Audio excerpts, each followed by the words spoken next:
everyone, this is Karthik Madugula aka Karma the Life Coach. Welcome to the podcast on Own Your Day. Yes, that's it. If you own your day every day, the weeks, months and the years are yours to rule. And think of it this way as well. Tomorrow is a mystery, yesterday is already gone. Today is our only opportunity. So all we have to do is own our day. So welcome to this podcast for today's topic of how to make 2024 your best year yet. I mean the best year that you have ever experienced in your life until now. So I'm going to be talking about 3 specific areas, and I'm going to leave you with 9 implementable suggestions on these 3 specific areas so that you can make 2024 the best year of your life. So first of all, let's get started with the categories that we have here. So the 3 categories that we have to take care of if we want to make the best year out of our life. First one is well-being. See, well-being is all about how you experience life, how you're feeling internally, what is the state of your health, of your body, of your mind and of your soul. And the second area is well-doing. Well-doing is all about what you do, okay, about your career, about your relationships, about your finances and so on and so forth. And then the last category is leading. In leading, it's about what innovations are you bringing to the table, what kind of influence you are creating in the world, and what kind of impact you are creating and measuring as well. So the 3 categories again: well-being, well-doing and leading. So if you don't do well-being, first of all, I don't think you can do well-doing properly. And if you don't do well-doing yourself, then you're not ready for leading and influencing any which way. So let's go step by step, starting with well-being. So when it comes to well-being, as we already talked about, it's body, mind and soul. You have to have well-being in these 3 levels. So when it comes to body, to start with, the first idea that I'm going to start off with, see, when it comes to your body and your health, there are 2 important things. One is food and 2 is physical activity. These are the 2 important things for your body. When it comes to food, you have 2 choices: entertainment or nutrition. Entertainment is things like burgers, chips, fries, whatever all that stuff is, and nutrition is all about home cooked meals, salads and everything of that sort. So when you're making conscious choices of your food, now what I want you to do is take 5 breaths before deciding on any particular meal. And ask yourself whether your choice is going to be about entertainment or about nutrition. Now I'm not against entertainment. So if in 15 decisions you make 5 entertainment decisions, I think it's okay. But out of 15, if 10 are entertainment, then it's a problem. So that's about food. Now about exercise. All you want to do, forget the gym, forget, hikes and miles and all that stuff. Even if you start with just 15 minutes a day, that's all. Sometimes we make a 1-hour plan and we can't materialize that, and then we leave the entire plan in the air. So better than that is make a 15-minute plan, 15-minute workout plan, whether that is yoga, whether that is a simple treadmill run, whether that's a walk in your community or in your locality, wherever you are. So once you commit to doing this 15 minutes every day, now the most important thing is not how much you do. What is important is the fact that you are doing every day without fail. As you do every day, a little bit every day is better than a lot one day and then not showing up for the next 1 month.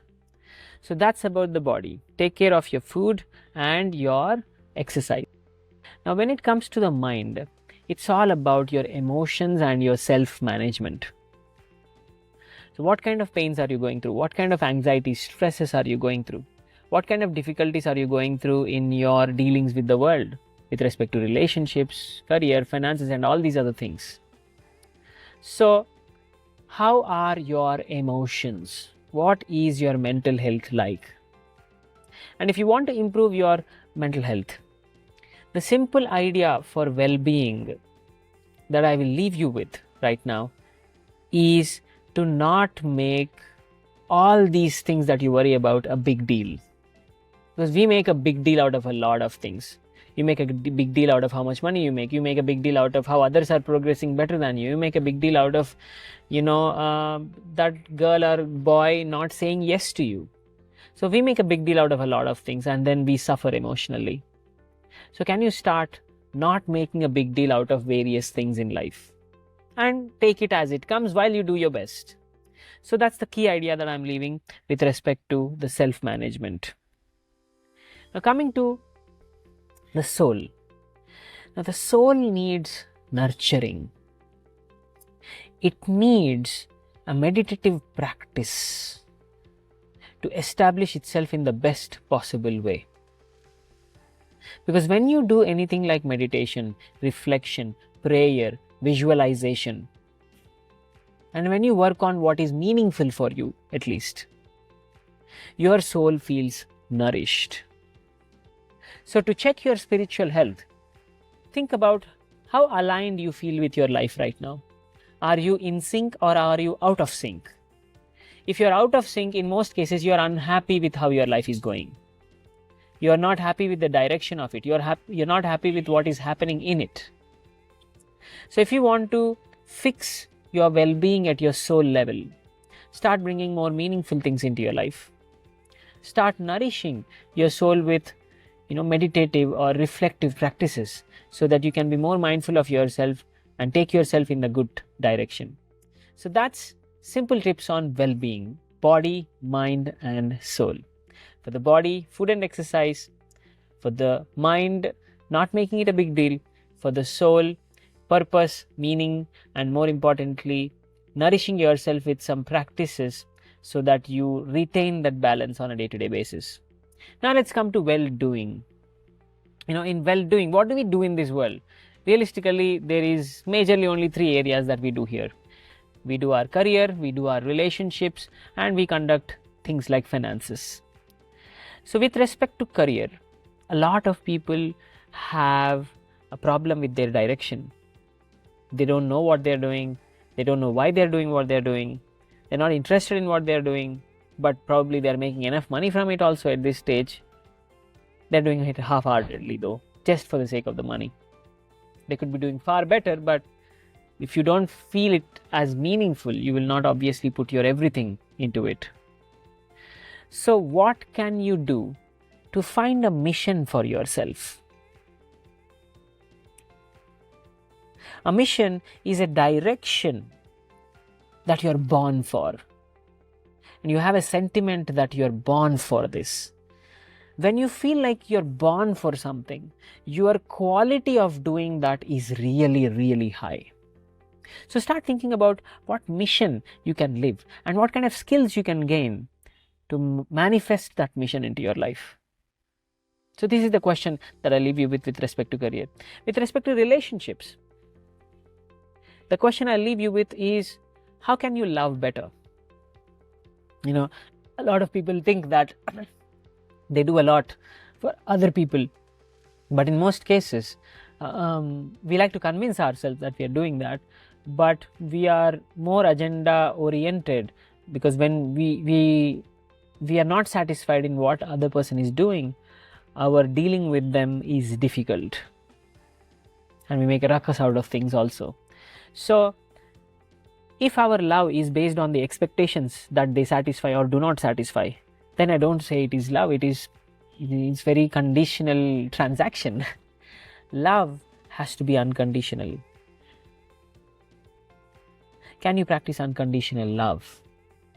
See, unconditional love does not mean that you will become a doormat for anybody. Unconditional love means you will hold the spirit of love for sure while defending your territory. For example, you will not take someone's disrespect and you will warn them if they continue to disrespect you, but yet at the same time, you don't intend to sever your relationship with them forever. You still have your spirit of love for them, but you will still keep them in their boundary. Yes, this is unconditional love. Can you harbor more and more unconditional love? Now, when there is unconditional love, even if the other person does something wrong, there is a way to repair that relationship, because you're still in love. If they repair their actions, you will be able to accept them back easily. But if you do not have the spirit of love, if your love is transactional and agenda oriented, even if they repair what wrong they have done, you will take a long time before you are able to accept them. So this year, can you make your proportion of acceptance better? Can you start loving unconditionally while obviously keeping people in their boundaries? So that's for relationships. Finances. See, finances, it's all about discipline. Okay. Now, what kind of discipline is the question? So, take a download of your bank statement and start tick marking what items in this statement are investments and what are expenses. What is an investment and what is an expense? Investment is something that you purchase which has a long range benefit for you. It's going to make your quality of life better. It's going to improve your scope of living. It's going to help you earn more or help you grow more in life. So that's an investment for sure. So something that has a long-term benefit for you. An expense is a thrill that you purchased which does not have any meaningful long-term benefit. It just made you feel great in that moment. That's all. So that's the difference between an investment and an expense. So sometimes you may spend 1 lakh on something and consider it an expense. But if that whatever you bought is improving your quality of life, is helping you live better, is helping you live more a higher quality of life, then I will not consider it an expense. I will consider it an investment which is freeing up your energy so that you can do even better. Okay. So start noting down what is an investment and what is an expense. And look at your proportions. Is your investment versus expense at, I don't know, 40 versus 60 or 20 versus 80? Or is it at 50-50? Now, the question I want you to ask yourself is, what can you do to get to 80-20? You want to invest 80% of your resources and only spend or expend 20% of your resources. So this is the discipline that you want to bring in finances. Remember, please note that this is a magical idea. This will totally change your decisions on where you spend your time and energy and money. So we've covered well-being now, we looked at the body, mind and soul, and we also covered well-doing now, career, relationships and finances. Now let's look at leading. See, I truly believe that, once you've established well-being and well-doing, your true purpose in this world is to lead and impact. You are here to make some big difference. So to lead, the first qualification is first you should be in well-being. And then you should be doing your well-doing. Then only you are a great example to follow. And that's when you are ready to lead. Because if whoever you are leading or whatever you are leading is not able to respect you or look up to you as an example, you cannot lead effectively. So the first priority definitely is to do well-being and well-doing and then come to leading. So now if you have come to leading, there are 3 things to take care of in leading, 3 core ideas in leading as well. Innovate, influence and impact. See, when you want to lead, the first thing that you want to make sure of is to create something really meaningful. Like whatever is out there, you want to create something that is at least 5x or 10x better. If you want to be a leader, spend a lot of time creating anything new. Let us say you are a professional working in a job. Is there a particular piece of task or a particular piece of project that can be done 10 times better? Or is there a particular idea that is 10 times better than what all ideas that we are executing right now? So think of ideas like that. See, if you keep doing what you are told to do, you are not a leader, you are just an executor. A leader spends a lot of time thinking and creating. Okay, so the idea that I'm leaving you with is, what innovations can you bring in your workplace in this next year? Whether you are a business owner or you are a professional leader. If you are a professional leader, how can you improve your projects and your tasks, or can you take up any new project that is 10 times better than the projects that you're taking? If you are an entrepreneur, how can you make your product 10 times better? What can you give your customers that is 10 times better, which can make their life easier? As a result, look at you as a very great value provider. So what innovation do you want to bring in 2024? Now, if you've decided what is your innovation, now the second question to think about is influence. See, if you have a great idea and if you're not able to rally people along with you, your great idea will remain a great idea. That's all. It will never come to execution, because we need people's collaboration to make anything great happen here. So how can you influence people to follow along with you, to bring that innovation to life in this year? Now, when it comes to influence, the best tip that I'm leaving you with, if you truly want to influence anyone, first give them what they want, and then only ask what you want from them. And in fact, if I could go to even further extent, I would say first 10 times give them what they want, and then the 11th time ask for what you want. Because when you give them what they want, they associate you with someone who they want to have a relationship with. They associate you with someone whom they want to be loyal for. They associate you with whom they want to have a really spend a loving time with. So this is how you influence and win people's loyalty. It's by first giving them what they desire, so that they feel fed because of you. And when they feel fed, they automatically, by their own desire, want to follow you. See, true influence is not when you are forcing them to have to follow you. Or true influence is not when you have a position of a leadership and the rest of them underneath you have to follow you because they are being paid a salary. That's an obligation. That's not being followed based on their desire to follow you. So how can you influence? How can you give them 10 times more than you ask, and as a result they want to follow you? Now, the last thing that I'm going to leave you with is impact. So you've innovated, you've also influenced. Now it's time to actually execute these projects, get the procrastination out of your basket, put these projects to execution, get approvals, whatever it is necessary, and move the world forward. So execute those projects, create those results, and measure the impact that you make on this planet. Okay, so this, my friends, is the 3 categories and the 9 ideas that I am leaving you with when it comes to making 2024 your best year. Okay, so let's quickly summarize the 3 categories and the 9 ideas again. So 3 categories: well-being, well-doing, and leading. So in well-being, we have body, mind, soul. In well-doing, we have career, relationships, and finances. In leading, we have innovate, influence, and impact. So in well-being with the body, take care of your food and take care of your exercise. 15 minutes a day, and with respect to food, it's a choice between entertainment or nutrition. With respect to your mind, can I stop making a big deal out of things? Simple idea, so that you can stop worrying about a lot of things. I know there is a lot more that can be done, but this is a simple idea you can get started with.